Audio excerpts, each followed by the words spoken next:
हरिः ओम् दूराद्विलोकयति वारणखेलगामी धाराकटाक्षभरितेन विलोचनेन आरादुपैति हृदयङ्गमवेणुनादवेणीदुघेन दशनावरणेन देवः. దీనికి తెలుగు అనువాదం. ఘనమత్తేభవిలాసయానముశలంగన్ దవ్వులంచూచి చల్లని ధారాళకటాక్ష వీక్షణ సముల్లాసంబుతో చెంగటన్ చనువేళం దశనచ్ఛదంబువలయున్న స్వామి సమ్మోదమోహన వంశీనినద ప్రవాహముఖలీలావాప్తి తెల్పుందయం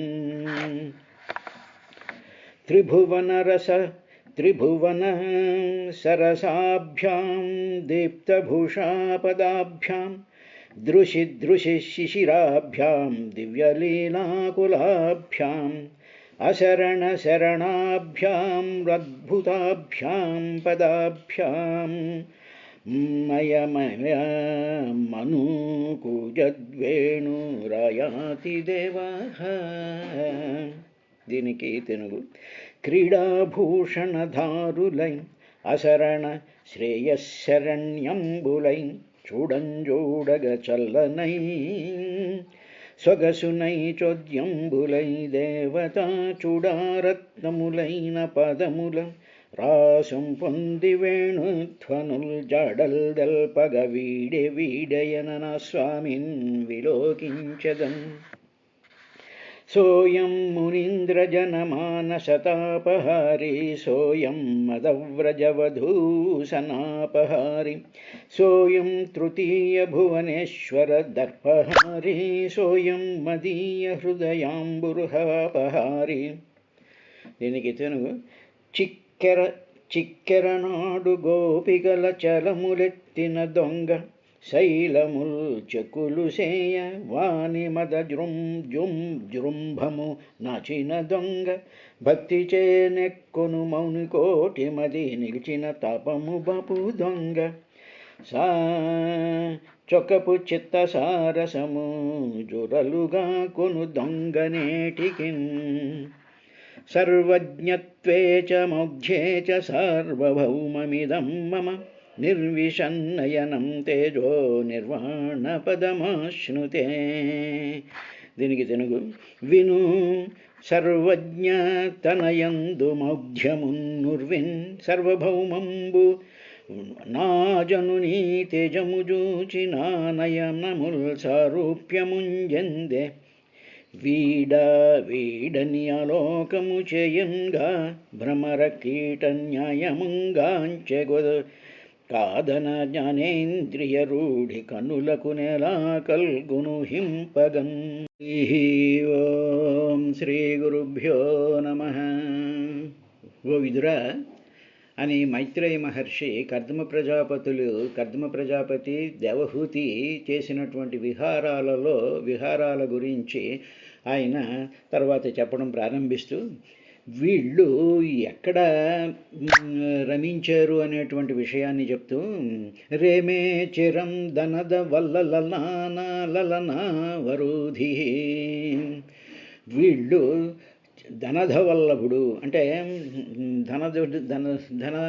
ధనధవల్లభుడు అంటే కుబేరుడు అని. కుబేరుడిలాగా సమస్తమైనటువంటి సంపదలతోనూ సమస్తమైనటువంటి ఆ అంగనామణితోనూ కూడా ఈయన చిరకాలం ఎక్కడ రమించాడు అనేటువంటి విషయాన్ని చెప్తూ తేనాష్టలోకప విహారకులాచలేంద్ర ద్రోణీశ్వనంగ సుఖ మరుత సౌభగాసు. అనంగ సుఖము అంటే మన్మథ సుఖాన్ని ఎక్కడ అంటే మేరు పర్వత ప్రాంతంలో ఉండేటువంటి ద్రోణి అంటే బిలములు అని అర్థం. అంటే ఆ మేరు పర్వతంలో ఉండేటువంటి గుహలయందు అనేక రకాలైనటువంటి గుహలయందు వీళ్ళిద్దరూ కూడా చిరకాలం కుబేరుడిలాగా వాళ్ళిద్దరూ కూడా అనంగ సుఖాన్ని అనుభవించారయ్యా అని చెప్తూ ఉన్నాడు. ఏమండి మేరు పర్వతమేనా కదా, మందర పర్వతం ఉంది, హిమాలయాలు ఉన్నాయి, మరొకటి ఉన్నాయి అనొచ్చు కదా. అంటే ఏమిటన్నమాట, మేరు పర్వతం అనేటువంటిది దేవతలకు, సిద్ధులకు, మహాత్ములైనటువంటి వాళ్ళందరికీ కూడా ఆవాస స్థానమైనటువంటిది. అంటే దేవతల యొక్క ప్రజ్ఞ, దేవతల యొక్క శక్తి, దేవతల యొక్క ప్రాభవం, అదేవిధంగా సిద్ధచారణాది మహాత్ములైనటువంటి వాళ్ళ యొక్క తపశ్శక్తి చేత ఆవరించబడినటువంటి ఆ స్థితిని మామూలుగా మేరు పర్వతము అంటారు. కాబట్టి మేరు పర్వతమే మొత్తం సృష్టి అంతటికీ కూడా సెంటర్గా ఉండి సృష్టి అంతా కూడా మేరు పర్వతం చుట్టూ ఉంది. అది అష్టలోకప విహార కులాచలేంద్రం. అది అంటే అష్టదిక్పాలకులు కూడా దాని చుట్టూ విహరిస్తూ ఉంటారు. అంటే ఒక సెంటర్ పాయింట్ ఉందనుకోండి, సెంటర్ పాయింట్ ఉంది అంటే అష్టదిక్కులు దాని చుట్టూనే ఉంటాయిగా. అందువల్ల ఈ మేరు పర్వతం అనేటువంటిది ఏమిటంటే it is the centre of the universe, centre of the infinite యూనివర్సెస్కి సెంటర్గా ఉండేటువంటి దానిలో నుంచే దేవతాశక్తులు అన్నీ కూడా ప్రభవించి విశ్వవ్యాప్తం అవుతూ ఉంటాయి. అటువంటి మేరు పర్వత ప్రాంతంలో వీళ్ళిద్దరూ కూడా సుఖాన్ని అనుభవించారయ్యా. చాలా కాలం వాళ్ళిద్దరూ కూడా మహత్తరమైనటువంటి ఆనందాన్ని అనుభవించారు అన్నాడు. అంటే ఏమిటన్నమాట, సంసార సుఖం అనేటువంటి దాంట్లో అది శారీరకంగా ఉండేటువంటిదే కాకుండా దానిని ధర్మపరంగా మనం అనుభవిస్తూ ఉండేటువంటి సందర్భంలో అది భగవంతుడి యొక్క కోరిక మూలాన్న, భగవంతుడు తాను తయారు చేసినటువంటి సృష్టిలో ఉండేటువంటి పంచభూతాల యొక్క, పంచ ప్రాణాల యొక్క, పంచకోశాల యొక్క, పంచతన్మాత్రల యొక్క లక్షణాలు. కాబట్టి ఆ లక్షణాలు ఎప్పుడూ కూడా అనుభవాన్ని కోరుతూ ఉంటాయి. కాబట్టి ఆ అనుభవాన్ని దైవపరంగా వాళ్ళు భావన చేస్తూ ఆ సుఖాన్ని వాళ్ళు అనుభవించారు. ఇదే మానవుడు చేయవలసినటువంటి పని కూడా ఇటువంటిదే. అయిన తర్వాత అలాగ మేరు పర్వత ప్రాంతంలో ఉన్న తర్వాత ఏం చేశారు అనేటువంటి విషయాన్ని చెప్తూ, వైశ్రంభకే సురసనే నందనే పుష్పభద్రకే మానసే చైత్రరథ్యే చ సారేమే రామయా రథ చాలా ఉల్లాసంగా సహా ఆ కర్ధముడు రామయ, రామ అంటే మామూలుగా స్త్రీ అని అర్థం, తన భార్య అయినటువంటి ఆ ప్రియురాలకి దేవహూతితో కూడి మేరు పర్వత గుహల్లో చాలా కాలం ఆనంద సుఖాలన్నీ అనుభవించి ఆనందాన్ని అనుభవించిన తరువాత వాళ్ళు ఈ పర్వతము, గుహలు, తర్వాత ఇవిను కానీ ఇంకా అనుభవించాల్సినటువంటివి, చూడాల్సినటువంటివి, ఆనందాన్ని అందించేటువంటివి 5 రకాలైనటువంటి గార్డెన్స్ ఉన్నాయి ఈ సృష్టిలోను అని చెప్పి రథ ఉల్లాసంగా ఉన్న సహాకర్దముడు రామయ్య తన ప్రియురాలైనటువంటి దేవహూతితో కూడి వైశ్రంభకం అనేటువంటి ఒక పెద్ద గార్డెన్కి తీసుకెళ్ళారట. సాధారణంగా చూడండి, మనకి పెద్ద పెద్ద నగరాల్లోనూ లేకపోతే పెద్ద కొన్ని విదేశాల్లోనూ వాటిల్లోనూ కూడా కన్నులకి ఇంపైనటువంటివి మహత్తరమైనటువంటి గార్డెన్స్ ఉంటాయి. ఎన్నో వేల రకాలైనటువంటి పువ్వులతో, చల్లని గాలితో, దాని మీద ఉండేటువంటి రకరకాలైనటువంటి రంగులు కలిగినటువంటి భ్రమరాలతోనూ, సీతాకోక చిలుకలతోనూ, పక్షులతోనూ ఎంతో రమ్యంగా, ఆనందంగా, ఉల్లాసాన్ని కలిగించి మానసిక వ్యధనంతటినీ తొలగదోసేటువంటి గార్డెన్స్ ఉంటూ ఉంటాయి. అది పచ్చగా కూడా ఉంటాయి. కాబట్టి ఇప్పుడు ఆ సుఖం అనుభవించిన తర్వాత మళ్ళీ కొంచెం రిలాక్సేషన్ కోసం అని చెప్పి మళ్ళీ వాళ్ళని టు రెజువనేట్, మళ్ళీ వాళ్ళు ఉల్లాసాన్ని నింపుకోవడం కోసం అని చెప్పి ఆయన వైశ్రంభకం అనేటువంటి ఒక గార్డెను, సురసనము అనేటువంటి మరొక దానికి, నందనవనం అంటే ఇంద్రలోకంలో ఉండేటువంటి నందనవనం. ఈ వైశ్రంభకం, సురసనం ఎక్కడున్నాయో చూడాలి. సరే, పుష్పభద్రకం అనేటువంటి మరొక గార్డెన్లోకి, మానస సరోవరం దగ్గర ఉండేటువంటి దాంట్లోనూ, తర్వాత చైత్రరథే అంటే కుబేరుడి వనాన్ని చైత్రరథము అంటారు. కాబట్టి ఈయన ఆవిడ్ని తీసుకుని వైశ్రంభకే సురసనే నందనే పుష్పభద్రకే మానసే చైత్రరథే చ రేమే రామయా రథః రేమే అనుభవించే సుఖాన్ని ఆయన అనుభవించాడు అనేటువంటి విషయాన్ని చెప్పారు. అంటే శారీరకమైనటువంటి సుఖాన్ని వివాహం ధర్మపరంగా చేసుకున్నటువంటి వివాహంలో ఆ దంపతులు ఇద్దరూ కూడా ఎంతో మహత్తరమైనటువంటి ఉల్లాసంతో భగవంతుడు కోరిక తీర్చడం కోసం అని చెప్పి ఎన్ని రకాలైనటువంటి ఆ ఆనందాన్ని ఇచ్చి ఉల్లాసాన్ని ఇచ్చేటువంటివన్నీ కూడా భగవంతుడు ఇన్ని రకాలైనటువంటి వనాలలోను పుష్పాలలోను తేటులతోనూ పక్షులతోనూ నింపాడు. కాబట్టి ఇదంతా కూడా పరమాత్మ యొక్క వ్యక్తీకృతమైనటువంటి ఆనంద స్థానాలు. కాబట్టి ఆ ఆనంద స్థానాలని కూడా మన మనసు అనుభవించాలి, హృదయం అనుభవించాలి అని చెప్పి ఈ దాంపత్య జీవితంలో ఈ బాహ్యమైనటువంటి ఆనందాన్ని కూడా అనుభవిస్తేనే తప్ప పరిపూర్ణమైనటువంటి తృప్తి ఉండదు అని చెప్తూ ఉంటారు. కానీ అన్ఫార్చునేట్లీ ఇప్పుడు ఏం జరుగుతుంది అంటే కొత్తగా పెళ్ళైనటువంటి వాళ్ళు సింగపూర్కో లేకపోతే ఏదో హోటల్లో సుఖం అనుభవించి రండి అంటారు. సుఖం ఆ హోటల్లో ఏముంటుందండి, ఎవడో 10 మంది తాగుబోతులు వీళ్ళు వాళ్ళు ఉన్నటువంటి ఆ పక్కల మీద కూర్చుని వీడు సుఖమే అనుభవిస్తారు. బుద్ధి జ్ఞానం లేకుండా ఇంట్లోనే శుభ్రంగా ఇల్లంతా శుభ్రం చేసి అక్కడ చెయ్యాలి. కానీ అలాగే సింగపూర్ పోండి, అక్కడ పోండి, ఇక్కడ పోండి, పిచ్చ పనులన్నీ చేస్తూ ఉంటారు. సరే, అది లోకం తీరు, మనమే అనడానికి ఏం లేదు. తరువాత ఏం జరిగింది అనే దీనినే పోతన గారు ఈ విధంగా అనువాదం చేశారు. చిరశుభమూర్తి అమ్ముని అశేష దిగీష విహారయోగ్యమున్ సురుచిరమంద గంధవః శోభితమున్ నికట ప్రధాతు నిర్ఝర సరిదంబు శీతల తుషారమునై తనరారు మేరు కందరమునకేగి దేవవనితాయుతుడైన కుబేరు చాట్పునన్.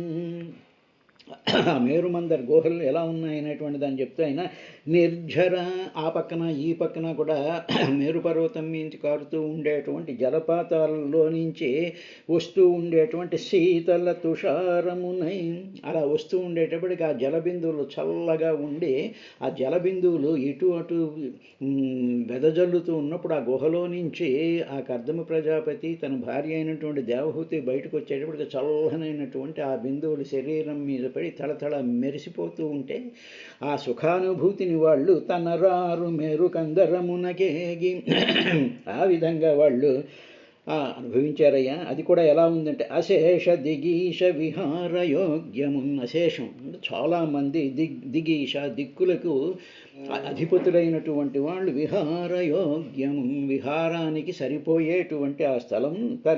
సురుచిర మంద గంధవః శుభితము, మంచి పువ్వుల యొక్క వాసనలు, గార్డెన్ యొక్క వాసనలు, సుగంధాలతో కూడుకుండేటువంటి వాసనల చేత వాసనలు తీసుకొస్తూ ఉండేటువంటి చల్లనైనటువంటి గాలుల్లోనూ జలపాతాల నుంచి పడుతూ ఉండేటువంటి తుషార బిందువుల యొక్క ఆ చిలక రింతలలోనూ కూడా వీళ్ళు చాలా సుఖాన్ని అనుభవించారయ్యా అని చెప్పిన తర్వాత ఆయన తీసుకెళ్ళినటువంటి గార్డెన్స్ గురించి చెప్తూ పోతన గారు అమరోద్యాన వన ప్రదేశములు, అమరులు అంటే దేవతలు విహరించేటువంటి ఉద్యానవనాలు, నవ్యారామ భూములు, కొత్తగా ఎప్పటికప్పుడు కొత్తగా ఉండేటువంటి ఆరామ భూములు, దళత్కుముదాంభోజ విభాసి మనస సరక్కులంబులు. కుముదాంభోజ అంటే కుముదములు వికసించేటువంటి, అంభోజాలు వికసించేటువంటి మానస సరక్కులంబులం. ఈ మానస సరోవర ప్రాంతంలోను మంజు కుంజములం చైత్రరథంబు విస్ఫురిత విశ్రంభంబు నంజూచే నయ్యమునం కర్దమయోగి కమగ విమానారూఢుడై చచ్చరం. వైశ్రంభకం, సురసనం, నందనం, పుష్పభద్రకం, చైత్రరథం అనేటువంటి అవన్నీ కూడా ఆయన తన భార్యన విమానంలో తిప్పి మంచి అందమైనటువంటి ఆ భౌతిక సుఖాన్ని అనుభవిస్తూ అట్ ది సేమ్ టైం ధర్మార్థకామాలతో ఆ గృహస్థాశ్రమ ధర్మాన్ని ఆయన చక్కగా నిర్వర్తిస్తూ ఉండేవాడయ్యా అని చెప్పిన తరువాత అప్పుడు మైత్రేయ మహర్షి సడన్గా భగవంతుణ్ణి గుర్తు చేసుకుని ఏమన్నాడంటే కిం దురాపాదనం తేషాం పుంసాముద్దామ చేతసాం యైరాశ్రిత స్థిర్ధపద చరణో వ్యసనాచ్చయ. ఉద్దామ చేతసాం, ఉద్దామ అంటే బాగా పైకి లేచినట్టు ధైర్యం కలిగినటువంటి మనసు కలిగినటువంటి వాళ్ళు, తేషాం ఆ ఎవరికైతే మంచి ధైర్యం వస్తుందో భగవంతుడి యొక్క స్థితికి సంబంధించినటువంటి ఆ భావన కలిగి ఉండి భగవంతుడు నాకు ఉన్నాడు అనేటువంటి ధైర్యం కలిగినటువంటి పుంసాం ఆ పురుషులకు, అటువంటి జనలకి కిం ఏమి దురాపాదనం సంపాదించడానికి శక్యం కానిదేముంటుంది అంటే అటు దేవహూతి కానీ, దేవహూతి నిరంతరము కదా సాధ్వీతత్వంతో ఆయన్ని సేవించుకుంది కాబట్టి ఆయనలో ఉండేటువంటి శక్తి అంతా ఆవిడకి వచ్చి బిందు సరస్సులో స్నానం చేసింది కాబట్టి భగవంతుడి యొక్క కృప భార్యాభర్తల ఇద్దరి మీద ఉంది కాబట్టి అటువంటి వాళ్ళకి కిం దురాపాదనం సంపాదించడానికి శక్యం కానిదే ఉంటుంది. వాళ్ళకి విమానాలు కావలిస్తే విమానాలు వస్తాయి, సేవకులు వస్తూ ఉంటారు, తర్వాత ఎక్కడికి పడితే అక్కడికి వెళ్ళగలిగినటువంటి ఆ సంపద కూడా వాళ్ళకి ఉంటూ ఉంటుంది. తర్వాత యైహి వ్యసన తీర్థపద, అది వాళ్ళ కోరికలు తీరకపోవడం అనేటువంటిది ఎప్పుడూ ఉండదు. అదేవిధంగా ఆశ్రిత తీర్థపద శరణ, ఆశ్రిత ఎవరి పాదాలనైతే పాదములను చరణములను ఎవరైతే శరణు పొందుతారో, ఎవరి యొక్క అంటే పరమాత్మ యొక్క పాదముల యొక్క శరణు పొందేటువంటి వాళ్ళకి వ్యసన అత్యయ, వాళ్ళకు ఉండేటువంటి సమస్తమైనటువంటి వ్యసనములు అంటే బాధలు, ఆ వ్యసనాలన్నీ కూడా తీరిపోతూ ఉంటాయి.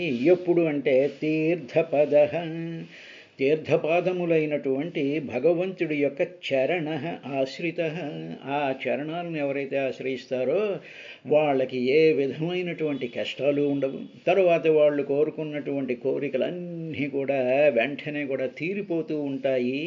కాబట్టి ఇద్దరూ కూడా అటువంటి పుణ్యాత్ములు కాబట్టి, అటువంటి యోగస్వరూపులు కాబట్టి, అటువంటి భావాలు కలిగినటువంటి వాళ్ళు కాబట్టి వాళ్ళకి చాలా సుఖాలన్నీ కలుగుతూ ఉంటాయా అని విదురుడికి ఆయన చెప్పినట్టుగా సుఖబ్రహ్మ పరీక్షణ్ మహారాజుకి గంగానదీ తీరంలో చెప్తూ, అయ్యా నీకు వ్యసనం ఉంది, ఏమిటి అంటే మరణం అనేటువంటిది వస్తోంది అనేటువంటి ఒక వ్యసనం నీలో ఉంది కదా, బాధ ఉంది కదా, ఆ బాధ తీరిపోతుంది ఎప్పుడైతే భగవంతుడి యొక్క పాదాలని, ఆ తీర్థ పాదాలను నువ్వు ఎప్పుడైతే శరణు పొందుతావో అని చెప్పినట్టు సూత మహర్షి సౌనికాది మహర్షులకి అక్కడ చెప్పారు. అయిన తరువాత ఇంకొక విశేషాన్ని కూడా ఆయన మైత్రేయ మహర్షి విదురుడికి చెప్తూ, ప్రేక్షయత్వా భువో గోళం పత్న్యై యావాన్ స్వసంస్థయా బహ్వాశ్చర్యం మహాయోగి స్వాశ్రమాయన్యవర్తత. ఇలాగా ప్రేక్షయత్వా ఇవన్నీ చూపించి, ఈ వనాలు తర్వాత మేరుపర్వత ప్రాంతము అక్కడ ఉండేటువంటి సమస్తమైనటువంటి విశేషాలన్నిటినీ కూడా ప్రేక్షయిత్వ చూపించి, తరువాత ఆ చూపించేటప్పుడు ఆయన ఎటు వెళ్ళాడు అంటే భువో గోళం పత్న్యై యావాన్ సంస్థయా, భూగోళం అంతా కూడా ఆయన తిప్పేసేట ఆ విమానంలో. ఇప్పుడు ఇక్కడ జాగ్రత్త, ఒక సైంటిఫిక్ కాన్సెప్ట్ ఏమిటంటే భువోగోళం అంటే భూమి గుండ్రంగా ఉన్నది అని చెప్పి మహర్షులు ముందే తెలుసుకున్నారు. ఎవడో గ్రీసులో ఎవడో సైంటిస్ట్ ఎర్త్ ఈజ్ రౌండ్ అని కనుక్కున్నాడు. అలా ఎర్త్ ఈజ్ రౌండ్ అన్నందుకు వాడిని చంపి పారేశారు. కాబట్టి ఈ మన వేద ఋషులకి, మన పూర్వంలో ఉండేటువంటి ప్రజలందరికీ కూడా తెలుసు, భువోగోళం భూమి గుండ్రంగా ఉండేటువంటి గోళము ఒక బంతి లాంటిది, ఇది తిరుగుతూ ఉంటుంది అనేటువంటి విషయం, it is a scientific fact, is already known. కాబట్టి ప్రేక్షయిత్వా భువోగోళం, భువోగోళం గోళం అంటే గోళం, దాన్ని పత్న్యై ఆ పత్ని కోసం, తన భార్య అయినటువంటి దేవహూతి కోసం ప్రేక్షయిత్వా చూపించి, మహాయోగి అయినటువంటి ఆ కర్దముడు స్వ ఆశ్రమాయ వెంటనే తన యొక్క తన ఆశ్రమానికి న్యావర్తత వచ్చేసాడయ్యా అని మళ్ళీ they came back to their ఆశ్రమానికి వాళ్ళు వచ్చేశారు అన్నాడు. అన్న తరువాత అంటే ఏమిటన్నమాట, మనస్సు ఆ భగవంతుడు కోరిక తీర్చడానికి కావలసినటువంటి ఆ మానసిక హృదయ ఆనందాన్ని అనుభవించడానికి భగవంతుడే ఊహించినటువంటి అనేక రకాలైనటువంటి ప్రాంతాలలో ఆ పరిపూర్ణమైనటువంటి ఆనందాన్ని వాళ్ళు పొందిన తరువాత అప్పుడు వాళ్ళు స్వ ఆశ్రమానికి అంటే మళ్ళీ గృహస్థాశ్రమ ధర్మాలు నిర్వర్తించడానికి అనుకూలమైనటువంటి తమ ఆశ్రమానికి న్యవర్తత మరలి వచ్చేశారు. వచ్చిన తర్వాత ఏం జరిగిందంటే విభజ్య నవధా ఆత్మానం మానవీం సురతోత్సుకాం రామాం నిరమయన్ రేమే వర్షపుగాన్ ముహూర్తవత్. ఈ లోపల అక్కడ ఏం జరిగింది అనేటువంటి విషయాన్ని చెప్తూ మునివరుడొక నాడింబుల తన నిజదేహంబు నవవిధంబుల గవించిన యంబున తద్వీర్యము తన సతి గర్భమున నవవిధంబుల నిలిపెన్. ఈ ఆనందాన్ని అనుభవించేటువంటి సందర్భంలో ఆయన విభజ్య ఆత్మానం తనని అంటే తనని ఆత్మానం తనను నవధ 9 విధాలుగా విభజ్య ఆయన విభజించుకున్నాడు. He dissected himself into 9 separate forms చేసేసుకుని సురత ఉత్సుకాం అన్ని చోట కూడా విహార స్థలాలన్నింటిలోనూ కూడా విహారమునందు ఉత్సాహం కలిగినటువంటి ఆయన మానవీ మనుపుత్రిక అయినటువంటి రామాం ప్రియురారియందు నిరమయన్ ఈ 9 రకాలైనటువంటి రూపాలతో ఆయన 9 విధాలుగా 9 మంది కర్దములుగా విభజించబడి విభజించబడి వర్షపుగా అనేక అంటే ఏమిటనమాట ఈ వెళ్ళిన ప్రతి చోట తనని 9 విధాలుగా విభజించుకుని, ఎందుకంటే 9 మంది కన్యలు పుట్టాలిగా కాబట్టి 9 విధాలుగా తాను విభజించుకుని ఆ గుహల్లోనూ ఆ వనాల్లోనూ ఆ మేరుపర్వత ప్రాంతంలోనూ ఆ విమానంలోనూ కూడా వర్షపుగాన్ అనేక సంవత్సరాలు వాళ్ళు ముహూర్తవతిరేమే ఒక ముహూర్త కాలంలా గడిపేశారు. అంటే ఏమిటనమాట 9 మంది కన్యలు పుట్టారు. అంటే తనలో ఉండేటువంటి ప్రజ్ఞ, తనలో ఉండేటువంటి శక్తి, తనలో ఉండేటువంటి ఇంటెలిజెన్సు, తనలో ఉండేటువంటి తపశ్శక్తి టోటల్ అన్నింటినీ కూడా 9 విభాగాలుగా చేసి ఒక్కొక్క కన్యకు ఒక్కొక్క రకమైనటువంటి ఆ శక్తి, ఆ ప్రభావం, ఆ యోగ వాళ్ళకి పుట్టబోయేటువంటి కుమార్తెలకు సెపరేట్గా వాళ్ళకి పుట్టేటట్టుగా ఆయన 9 రకాలుగా ఆయన విభజించుకుని వర్షపుగా అనేక సంవత్సరాలు ముహూర్తవతు గంటలాగా వాళ్ళు రమించేశారు. అంటే ఆనందంతో ఉన్నప్పుడు ప్రియురాలతో ఉన్నప్పుడు భార్య ఉన్నప్పుడు ఎంత ఆనందంగా ఉండేటువంటి టైం అంతా కూడా అప్పుడే టైం అయిపోయిందా అని చెప్పేసేసి అయ్యో ఇంతకాలం అయిపోయిందా, ఏదో పెద్ద గంటలా గడిచిపోయిందే అనుకుంటూ ఉంటాం చూసారా. అదే మన ఇష్టమైన వాళ్ళ దగ్గర కూర్చున్నాడక అప్పుడే టైం అయిపోయిందా, ఇప్పుడే కదా వచ్చాము, ఇంకా తీరలేదు అనేటువంటి ఒక భావంతో ఉంటారు కదా. అదేవిధంగా వాళ్ళిద్దరూ కూడా ముహూర్తవత్ గంట వలె రమించారట. తర్వాత ఏం జరిగింది? తస్మిన్ విమాన ఉత్కృష్టాం శయ్యాం రతికరీం శ్రిత నచాబుధ్యత తం కాలం పత్యాపిచ్చేన సంగత. ఇలాగ ఉండడంలో ఏం జరుగుతుంది అనేటువంటి విషయాన్ని ఒక కాషనిస్తూ ఉంటుందండి భాగవతం.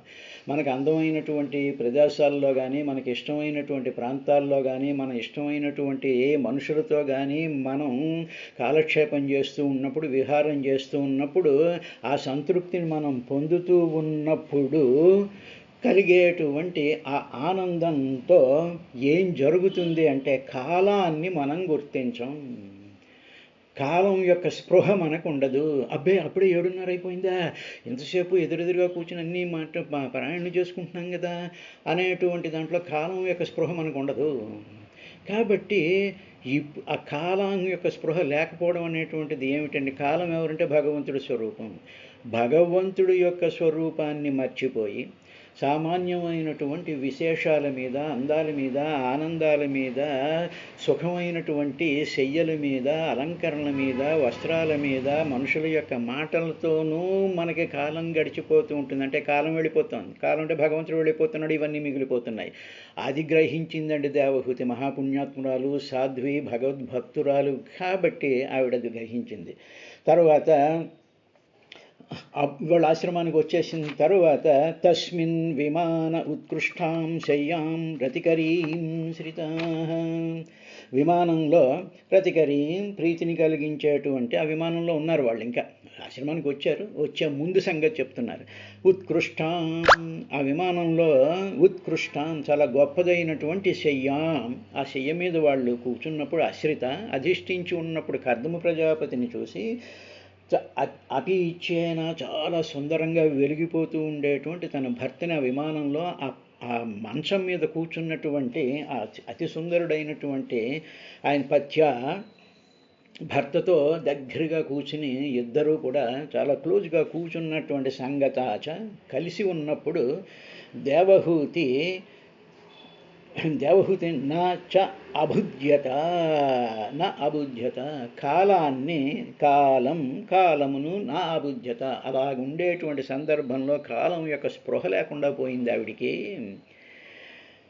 అని చెప్పిన తరువాత ఏవం యోగానుభవేన దంపత్యో రమమాణయో శతం యతీయుశరద కామలాలసయోర్ష్మనాక్,